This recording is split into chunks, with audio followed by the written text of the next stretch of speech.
नमस्कार, good morning. कैसे हो आप सभी का कमला देवी सिंह भी college of science and technology के यूट्यूब चैनल में हार्दिक स्वागत है। अपने सामान्य हिंदी की कक्षाएं आयोजित की जा रही है और इन कक्षाओं में हम लोग हिंदी का जो व्यवहारिक ज्ञान है यानी जीरो से लेकर के उच्च स्तर तक अध्ययन करेंगे। अपनी अभी तक जो कक्षाएं हुई थी उन कक्षाओं में मैंने आपको भाषा और व्याकरण के बारे में बताया था कि भाषा क्या होती है, भाषा के कितने भेद होते हैं और किस भेद में से कौन सा भेद भाषा का प्रकार है जो सरल होता है, और साथ में व्याकरण क्या होती है। व्याकरण की मैंने आपको परिभाषा बताई थी और साथ में मैंने आपको ये भी बताया था कि व्याकरण के 3 अंग होते हैं। फर्स्ट होता है आपके व्याकरण के अंगों में वर्ण विचार, दूसरा होता है आपके शब्द विचार और तीसरा होता है आपके वाक्य विचार। यदि उच्चारण दृष्टि के आधार पर देखें तो भाषा की जो सबसे छोटी इकाई है उसे वर्ण विचार के रूप में जाना जाता है, जो मौखिक इकाई होती है उसके आधार पर। और अर्थ के आधार पर यदि देखा जाए तो भाषा की जो सबसे छोटी इकाई है वो होती है आपके शब्द, और यदि भाव के आधार पर देखा जाए तो भाषा की सबसे छोटी इकाई वाक्य को मानते हैं। चूंकि अपने वर्ण विचार चल रहे हैं और वर्ण विचार के तहत हमने वर्णों को 2 भागों में विभाजित किया था। एक होते हैं आपके स्वर और दूसरे होते हैं आपके व्यंजन। अपने स्वर की कक्षाएं चल रही है, स्वर के बारे में हम लोग जानकारियां इकट्ठी कर रहे हैं, प्राप्त कर रहे हैं। स्वर में मैंने आपको बताया था कि अलग अलग आधार पर स्वरों के अलग अलग भेद है जो निर्धारित किए गए हैं हिंदी भाषा के। फर्स्ट भेद होता है आपके मात्राओं के आधार पर स्वर के प्रकार, और मात्राओं के आधार पर जो स्वर के प्रकार है उसे हमने 3 भागों में बांटा था, लघु स्वर, दीर्घ स्वर और एक होता है संस्कृत मूल भाषा का प्लुप्त स्वर। लघु स्वर वे होते हैं जिनमें मात्राएं क्या होती है, एक होती है, एक मात्रिक स्वर लघु स्वर कहलाते हैं। दीर्घ स्वर वे होते हैं जिनमें मात्राएं लघु स्वर से डबल होती है अर्थात द्विमात्रिक होते हैं। ठीक है, उनमें भी मैंने आपको अलग अलग भेद बताए थे कि कुछ संयुक्त आपके स्वर होते हैं। फिर मैंने आपको बताया था कि मुखाकृति के आधार पर हमने स्वर के 2 भेद, 2 प्रकार हैं जो पढ़े थे। एक होता है आपके विवर्त स्वर और दूसरा होता है आपके अविवर्त स्वर। विवर्त शब्द से तात्पर्य है कि जिन स्वरों का उच्चारण करते समय मुंह का पूरा जो भाग है, होठ है, जो पूरे वर्त के आकार के बन जाते हैं वो कहलाते हैं विवर्त और अर्धविवर्त। उसके बाद में हमने पढ़ा था कि जीवा के स्थान के आधार पर, जीवा के भागों के आधार पर स्वरों के भेद।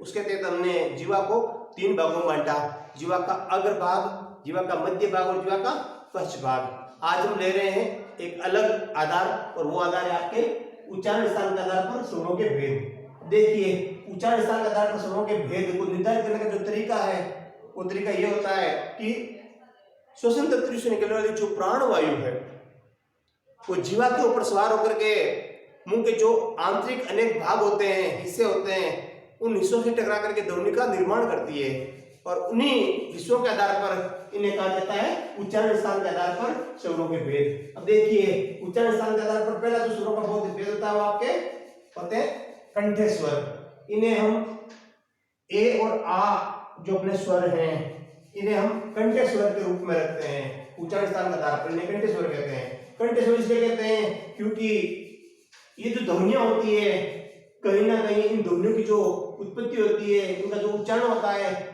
वो हमारे कंठ से होता है, इस कारण से इन्हें कंठे स्वर कहा जाता है। दूसरा जो प्रकार होता है उच्चारण स्थान के आधार पर वो होता है आपके तालव्य स्वर। तालव्य से तात्पर्य तालव्य से होता है, मुंह का ऊपर का जो कठोर भाग होता है जिसे हम लोग तालवा बोलते हैं। कहीं ना कहीं हमारी जीवा है वो इनके उच्चारण करने पर तालव्य से स्पर्श होती है, और ये जो ई छोटी और ई आपकी जो बड़ी है ये दोनों के दोनों स्वर हैं, इन्हें उच्चारण स्थान के आधार पर तालव्य स्वर कहा जाता है। ये तालव्य स्वर है। तीसरा है आपके ओष्ठ्य स्वर।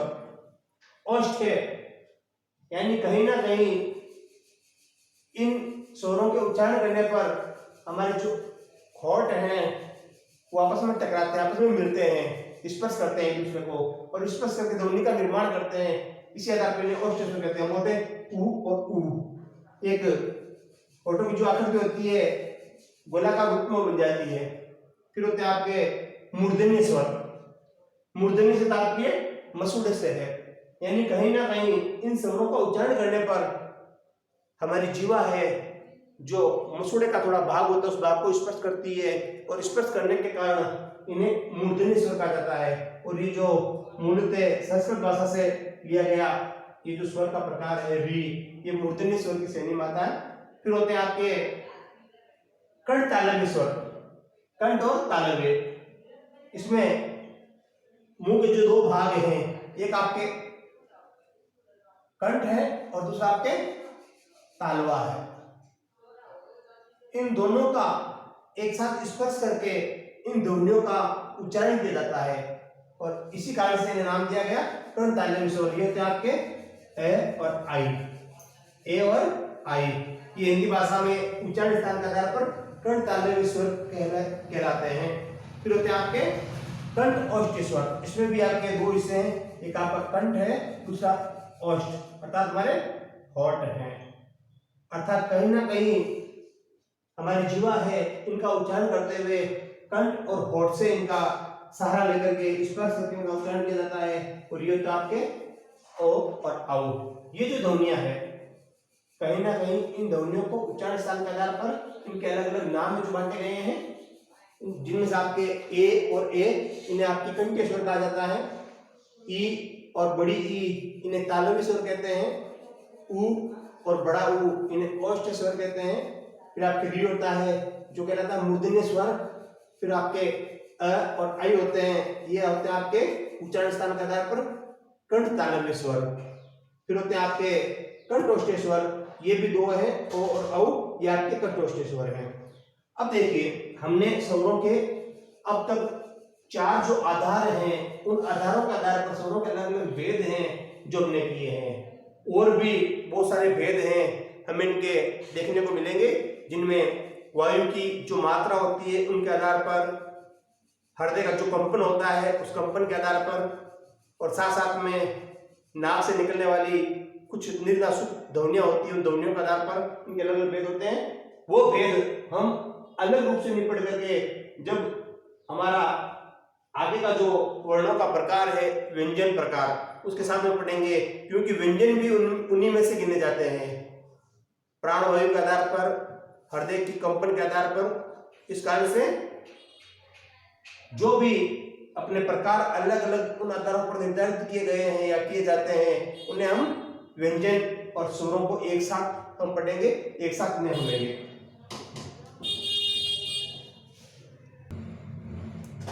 वर्ण विचार के तहत वर्णों का जो दूसरा प्रकार था वो अपने व्यंजन। व्यंजन प्रथम प्रकार हमने स्वर पढ़ा था। अब व्यंजन के बारे में जरूरी है कि व्यंजन क्या होते हैं, किस प्रकार से इनकी उत्पत्ति होती है, उसके लिए जरूरी है कि हमें इसकी परिभाषा है जो आनी चाहिए। परिभाषा यदि देखें तो हमने पाया है कि व्यंजन अर्थात हिंदी भाषा के वह वर्ण जिनका उच्चारण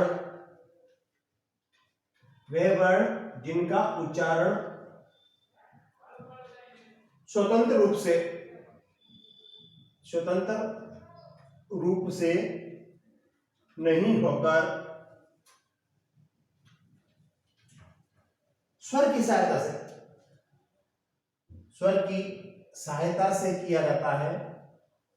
स्वर की सहायता से किया जाता है, यानी ऐसी ध्वनियां जिन ध्वनियों का उच्चारण स्वतंत्र रूप से नहीं होता है, बल्कि उनका उच्चारण करने के लिए हमें स्वर की सहायता लेनी होती है। स्वर की सहायता से किया जाता है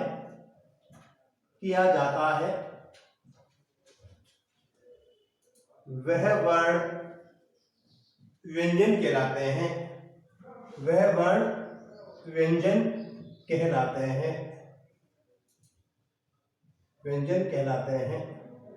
अब देखिए एक बार आप परिभाषा को ध्यान से समझिए, यानी वे वर्ण, हिंदी वर्णमाला के वे वर्ण जिनका उच्चारण स्वतंत्र रूप से नहीं करके, जिस प्रकार से हम स्वरों का उच्चारण स्वतंत्र रूप से होता था, लेकिन इनका उच्चारण हम स्वरों की तरह स्वतंत्र रूप से नहीं कर सकते, बल्कि स्वर की सहायता से ही किया जाता है। यानी इनका उच्चारण करने पर हमें स्वर की सहायता लेनी होती है।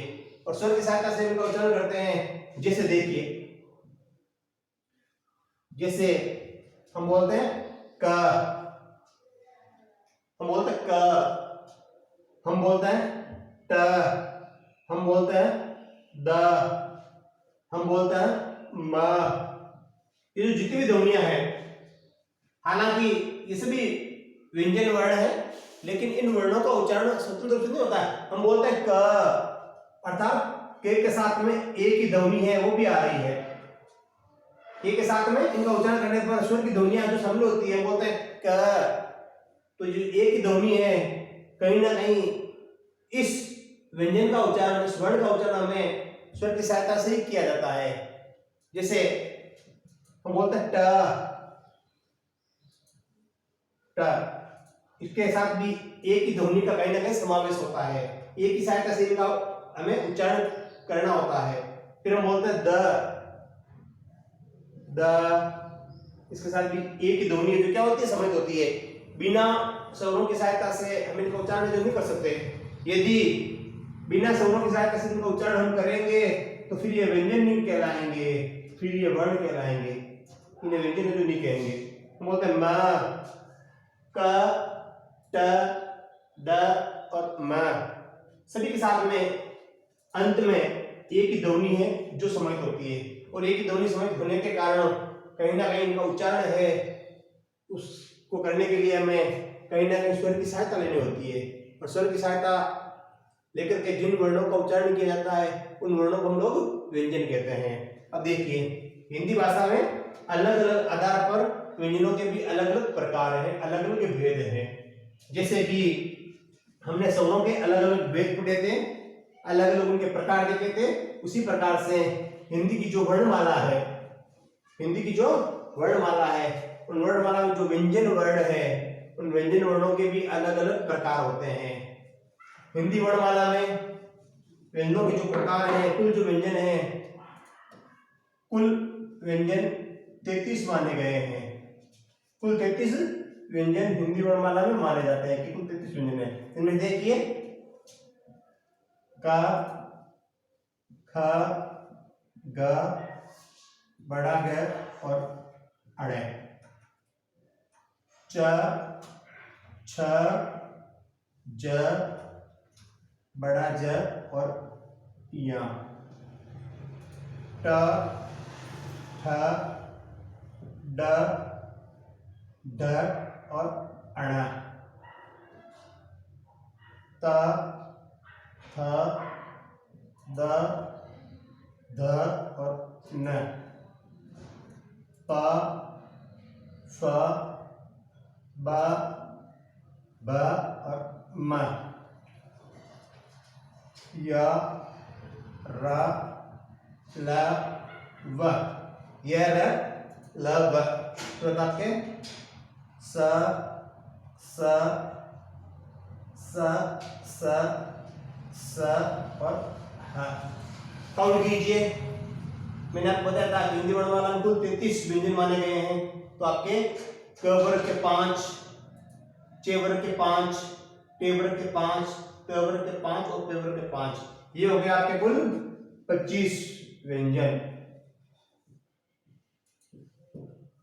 फिर होता आपके ये लवा, ये हो गए आपके 4 व्यंजन। फिर होते हैं आपके स, ह, ये भी हो गए आपके 4 व्यंजन। अब देखिए 25 घन 4 घन 4, 25 और 8 कुल आपके हो गए 33, यानी 25 प्लस 4 प्लस 4 बराबर 33 व्यंजन। मुख्य रूप से हिंदी वर्णमाला में 33 व्यंजन जो माने गए हैं। अब इन 33 व्यंजनों को उच्चारण या प्रयत्न के आधार पर इन्हें अलग अलग इनके प्रकार जो बताए गए हैं।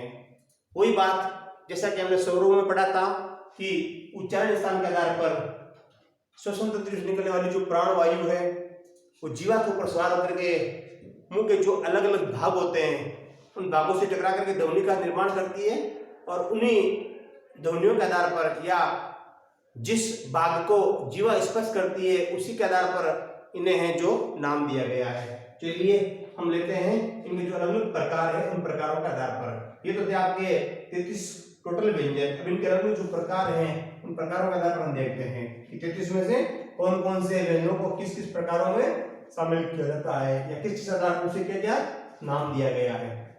देखिए शुरू करते हैं। फर्स्ट होते हैं आपके उच्चारण स्थान के आधार पर। किसके आधार पर?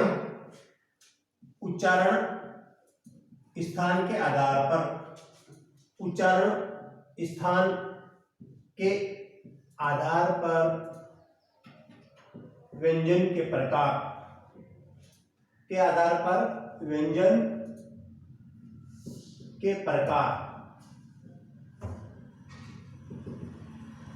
सबसे पहले आता है आपके स्पर्श व्यंजन। स्पर्श व्यंजन, स्पर्श व्यंजन। दूसरा होता है आपके स्पर्श व्यंजन। फिर होते हैं आपके उच्चारण स्थान के आधार पर। इनको भी अलग अलग भागों में बांटा गया है। इनके भी अलग अलग भेद हैं, इनके भी अलग अलग आपके प्रकार हैं, इनके भी अलग अलग आपके भेद जो आपको देखने को मिलेंगे। फिर होते हैं आपके अंतस्थ व्यंजन। अंतस्थ व्यंजन। तीसरा प्रकार होता है आपके ऊष्म व्यंजन। यानी हमने अभी जो 33 व्यंजन देखे थे उन 33 व्यंजनों को उच्चारण स्थान के आधार पर 3 भागों में बांटा गया है। स्पर्श व्यंजन, अंतस्थ व्यंजन और ऊष्म व्यंजन। 3 प्रकार हैं जो उच्चारण स्थान के आधार पर है। फर्स्ट है आपके हम लोग स्पर्श व्यंजन। स्पर्श व्यंजन को भी अलग अलग नामों के आधार पर अलग अलग भागों में बांटा गया है। देखिए स्पर्श व्यंजन के प्रकार, स्पर्श व्यंजन के भेद, इनके भी अलग अलग भेद किए गए हैं। फर्स्ट होता आपके कंठ व्यंजन, कंठ व्यंजन। दूसरा होता आपके तालव्य व्यंजन। फिर होता आपके मूर्धन्य व्यंजन, मूर्धन्य व्यंजन। फिर होता आपके दंत्य व्यंजन, दंत्य व्यंजन। ये आपके उच्चारण स्थान के आधार पर। फिर होता आपके औष्ठ्य व्यंजन, औष्ठ्य व्यंजन। अब देखिए चूंकि जो पहला आपका जो व्यंजनों का प्रकार है वो तो आपके उच्चारण स्थान के आधार पर व्यंजन के प्रकार, और हमने उच्चारण स्थान के आधार पर जो व्यंजन के प्रकार हैं उन्हें हमने 3 भागों में बांटा है। 3 प्रकार जो दिए हैं। फर्स्ट आपके स्पर्श व्यंजन, फिर आपके अंतस्थ व्यंजन, फिर आपके ऊष्म व्यंजन। उनमें से जो पहला प्रकार है वो आपके स्पर्श व्यंजन। स्पर्श व्यंजनों को भी हमने 3 भागों में बांटा है, 5 भागों में। कंठीय व्यंजन, तालव्य व्यंजन, मूर्धन्य व्यंजन, दंत्य व्यंजन और औष्ठ्य व्यंजन। अब देखिए कौन कौन से कंठीय होते हैं, कौन कौन से तालव्य होते हैं, कौन कौन से आपके मूर्धन्य होते हैं, कौन से दंत्य और कौन से औष्ठ्य होते हैं। चूंकि हमने जब वर्णमाला के जो 33 वर्ण देखे थे उनमें से हमने 25 व्यंजन थे, 25 व्यंजनों को हमने स्पर्श व्यंजनों की श्रेणी में रखा था कि जो 25 व्यंजन है, 25 जो व्यंजन है वो आपके स्पर्श व्यंजन है। 25 व्यंजनों को हमने स्पर्श व्यंजनों की श्रेणी में रखा था। उसमें से देखिए पहला होता आपके क वर्ग। कौन सा वर्ग? क वर्ग। अर्थात क, ख, ग, बड़ा ग और अड़। ये जो आपके व्यंजन हैं इन्हें बोलते हैं कंठीय व्यंजन। कौन से व्यंजन? कंठीय व्यंजन। फिर होते हैं आपके ट वर्ग। अब ट वर्ग के जितने भी जो व्यंजन हैं उसमें आपका ट, ठ, ड, ड और ण।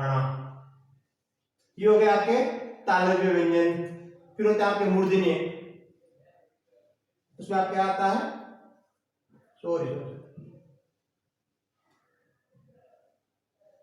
तालव्य व्यंजन। उसमें आपके च वर्ग, च में आपके च, छ, ज, बड़ा ज और या। फिर होता है आपके मूर्धन्य जो ट वर्ग पूरा का पूरा उसमें आपके ट, ठ, ड, ड और ण। फिर होता है आपके दंत्य, जो त वर्ग है आपका पूरा, उसमें आपका त, थ, द, ध और न। फिर होते हैं आपके औष्ठ्य, यानी स्पर्श व्यंजन का जो अंतिम प्रकार है वो होता है आपके औष्ठ्य स्पर्श व्यंजन। औष्ठ्य स्पर्श व्यंजन में पूरा पूरा पे वर्ग है। कौन सा वर्ग है? प वर्ग। इसमें आपके प, फ, ब, भ और म। अब ध्यान दीजिए आप, यानी सबसे पहले हमने हिंदी वर्णमाला में उच्चारण स्थान के आधार पर जो व्यंजनों के प्रकार थे उन्हें 33 के रूप में देखा था कि जो 33 आपके व्यंजन हैं वो मूल व्यंजन है हिंदी भाषा के, और उच्चारण स्थान के आधार पर हमने इनको 3 अलग अलग भागों में बांटा था। फर्स्ट आपकी स्पर्श व्यंजन, अंतस्थ व्यंजन और उष्म व्यंजन। अब देखिए स्पर्श व्यंजन क्यों कहा जाता है, क्या कारण है कि स्पर्श नाम दिया गया? मूल जो कारण है स्पर्श का वो ये है कि श्वसन तंत्र से जो प्राणवायु निकलती है, कहीं ना कहीं वो प्राणवायु जीवा के ऊपर सवार होती है, और सवार होकर के जीवा है जो मुंह के अलग अलग भागों को स्पर्श करते हुए इन ध्वनियों का निर्माण करती है, उच्चारण करती है। और इस कारण से जब जीवा उन्हें स्पर्श करती है, मुंह के जो अलग अलग प्रकार होते हैं उन प्रकारों को, और उसी के आधार पर इन्हें नाम दिया गया स्पर्श व्यंजन। स्पर्श का अर्थ तो छूना, किसका छूना? जीवा का मुंह के अनेक भागों को छूना, और उसी के आधार पर इन्हें नाम दे दिया गया स्पर्श व्यंजन। ये होते हैं आपके टोटल संख्या में 25। अब देखिए कंठीय स्पर्श व्यंजन, ये आपके कंठीय स्पर्श व्यंजन है। स्पर्श व्यंजन में आपके कंठीय, यानी पूरा पूरा जो क वर्ग है आप साथ साथ उच्चारण कीजिए, और उच्चारण करते हुए महसूस करना है कि हमारी जीवा है जो किस प्रकार के भाग को उच्चारण करती है, शरीर का कौन सा पार्ट है उस पार्ट को छूती है तो या किस कारण से छू रही है, हमें उस सभी बातों को ध्यान में रखना और साथ में उच्चारण करना है। उच्चारण कहां से हो रहा है? मुंह के कौन से भाग से इनका उच्चारण हो रहा है? हम देखते हैं जो क वर्ग है उच्चारण करते हैं क, ख, ग, घ और ड़, यानी ये जो 5 ध्वनियां हैं, ये जो 5 वर्ण हैं जिन्हें के वर्ग की श्रेणी में रखा जाता है, कहीं ना कहीं इनकी जो आवाज है वो कंठ से उत्पन्न होती है, और कंठ से उत्पन्न होने के कारण आप देखिए एक बार फिर उच्चारण कीजिए मेरे साथ। आप बोलिए क, ख, ग, घ, ड़। कहीं ना कहीं ये जो उच्चारण है वो कंठ से आ रहा है, और कंठ से उच्चारण होने के कारण इन्हें कहा जाता है कंठीय स्पर्श व्यंजन। क्या कहा जाता है इन्हें? कंठ स्पर्श व्यंजन। फिर आपके यानी स्पर्श व्यंजन का जो अगला प्रकार है तालव्य व्यंजन। तालव्य से तात्पर्य तालवा से है, तालुआ, यानी हमारे मुंह का ऊपर का जो हिस्सा है उसे हम तालवा बोलते हैं। कहीं ना कहीं हमारी जीवा है इनका उच्चारण करने पर आंशिक रूप से ऊपर के भाग को, तलवे को भाग को स्पर्श करती है, और स्पर्श करने के कारण ये तालव्य व्यंजन कहलाते हैं। ध्यान दीजिए, आपका प्रश्न बनता है कि निम्न में से तालव्य व्यंजन है, निम्न में से तालव्य व्यंजन है, वो दे देगा आपको क दे देगा, जे दे देगा, थ दे देगा या फिर न दे देगा, और आपको पहचान करनी है निम्न में से तालव्य व्यंजन कौन सा है। तब आपको मालूम होगा कि भाई ये जो स्पर्श व्यंजन है तालव्य व्यंजन की श्रेणी में आएगा, तो आप उसका आंसर दे दोगे, आप पटाख से दे दोगे कि जो ज वर्ण है ये तालव्य व्यंजन है।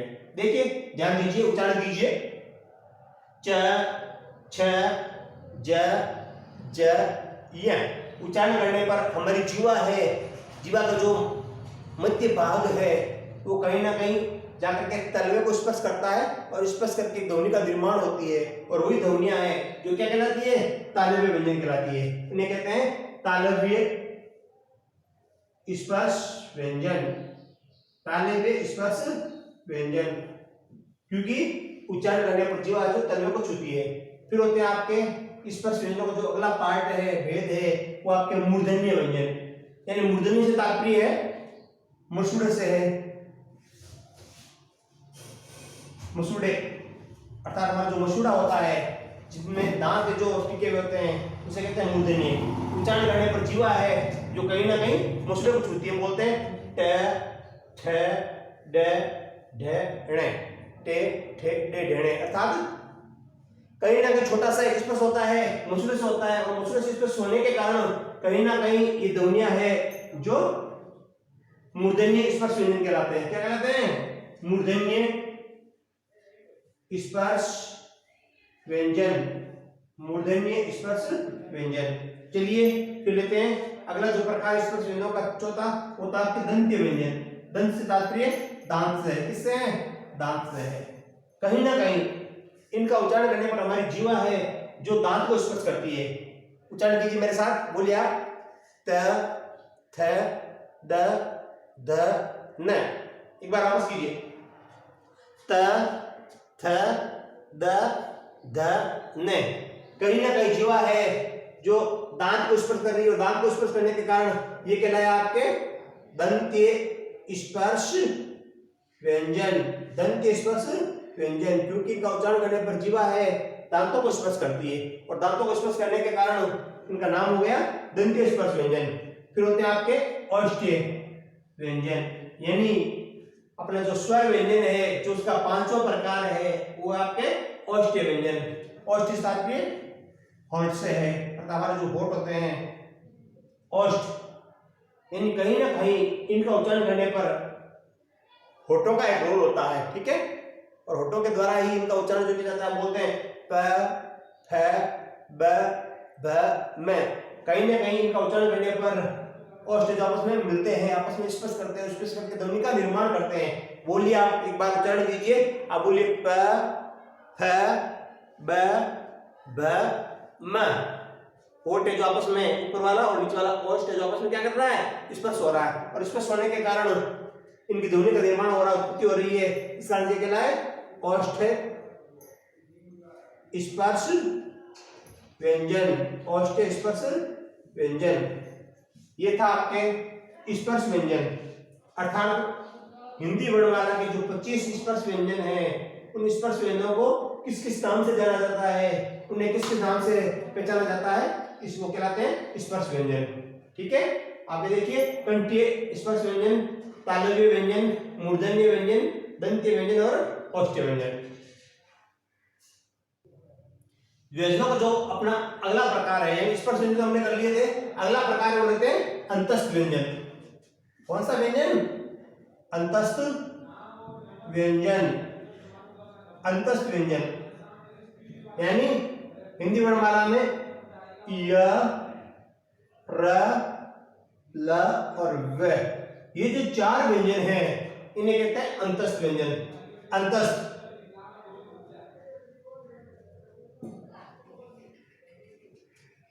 अंतस्थ व्यंजन यानी कहीं ना कहीं इन व्यंजनों का जो उत्पत्ति है, कहीं ना कहीं वो मुंह के जो आंतरिक पार्ट होते हैं, आंतरिक जो हिस्से होते हैं, उन हिस्सों से इनका निर्माण होता है, इनकी उत्पत्ति होती है। हम बोलते हैं य र ल व, य र ल व, अर्थात आंतरिक हिस्सा है जो कंठ का आंतरिक भाग है, उस भाग के कारण कहते हैं अंतस्थ व्यंजन। अंतस्थ जो आंतरिक रूप से अस्त होते हैं, उदय होते हैं, ठीक है, जो मुंह के आंतरिक भाग से उदय होते हैं, उन्हें कहते हैं अंतस्थ व्यंजन। ये होते हैं आपके चार, य र ल व, ये चारों व्यंजन हैं जो अंतस्थ व्यंजन कहलाते हैं। फिर आपके ऊष्म व्यंजन। कौन सा व्यंजन? ऊष्म व्यंजन। नाम क्या है? ऊष्म है, जैसा कि नाम ऊष्म है, ऊष्म व्यंजन। ऊष्म से क्या तात्पर्य है? ऊष्म, ऊष्म अर्थात गर्म, ऊष्म अर्थात गर्म। ये आपके स और ह, स और ह, यानी ये जो चार ध्वनियां हैं, चार व्यंजन हैं, स है, ये कहलाता है आपको ऊष्म व्यंजन। अब देखिए ऊष्म, ऊष्म से तात्पर्य है ऊष्मा, ऊष्म अर्थात घर्म, अर्थात घर्म। इन्हें ऊष्म व्यंजन क्यों कहते हैं? क्योंकि इनका उच्चारण करने पर कहीं ना कहीं श्वसन तंत्र से जो प्राणवायु निकलती है, वो प्राणवायु जीवा के ऊपर सवार होकर के एक घर्षण पैदा करती है, और उस घर्षण होने के कारण कहते हैं कि वो वायु की जो मात्रा होती है थोड़ी सी गर्म हो जाती है, थोड़ी सी उष्ण हो जाती है। थोड़ी सी क्या हो जाती है? वो उष्ण हो जाती है, गर्म हो जाती है, थोड़ी सी वो गर्म हो जाती है। और गर्म होने के कारण ये नाम दिया गया उष्ण व्यंजन। आप उच्चारण कीजिए एक बार, अभी समझ में आएगा। हम बोलते हैं श श श और है। थोड़ा सा क्या होता है? घर्षण होता है। क्या होता है? घर्षण होता है। यानी जीवा के ऊपर जो वायु होती है, जब वो ध्वनि का निर्माण करते हुए, ध्वनि की उत्पत्ति करते हुए जब वो मुंह से बाहर निकलती है और कहीं ना कहीं बाहर निकलते वक्त एक घर्षण की प्रक्रिया होती है, और उसी घर्षण के कारण ऐसा माना जाता है कि जो हवा है वो थोड़ी सी गर्म हो जाती है, उष्ण हो जाती है, और उष्ण होने के कारण उसे नाम दिया गया उष्ण व्यंजन। हम बोलते हैं, आप उच्चारण कीजिए, आप बोलिए श श श ह, श श श और ह। कहीं ना कहीं आप खुद महसूस करेंगे, आप खुद इस चीज को जानेंगे, परखेंगे। उच्चारण करते वक्त महसूस कीजिए कि कहीं ना कहीं जो वायु निकल रही है, और वो वायु जीवा को प्रसवार होकर के जब मुंह से बाहर निकलती है तो कहीं ना कहीं छोटा सा घर्षण होता है, और घर्षण होने के कारण उसमें उष्ण अर्थात गर्मी पैदा होती है, और गर्म होने के कारण उन्हें नाम दिया गया उष्ण व्यंजन। क्या नाम दिया गया? उष्ण व्यंजन। जैसे स और है, स और है, इस कारण से क्या कहलाए? उष्ण व्यंजन कहलाए। ये था अपने आज का टॉपिक, जिसमें हमने व्यंजनों के जो प्रकार है, किस आधार पर? उच्चारण स्थान के आधार पर व्यंजनों के हमने प्रकार जो पढ़े थे। उच्चारण स्थान के आधार पर हमने वर्णों के 3 प्रकार, स्पर्श व्यंजन, अंतस व्यंजन और उष्ण व्यंजन देखे थे। नेक्स्ट कक्षा में हम देखेंगे कि आगे का अपना जो उच्चारण, ये जो व्यंजन है, उनके आगे के जो प्रकार है। आप सभी से निवेदन है कि आप सभी हमारे महाविद्यालय के YouTube चैनल को अत्यधिक मात्रा में सब्सक्राइब कीजिए, लाइक कीजिए, शेयर कीजिए, कमेंट कीजिए। धन्यवाद। आपका दिन शुभ हो।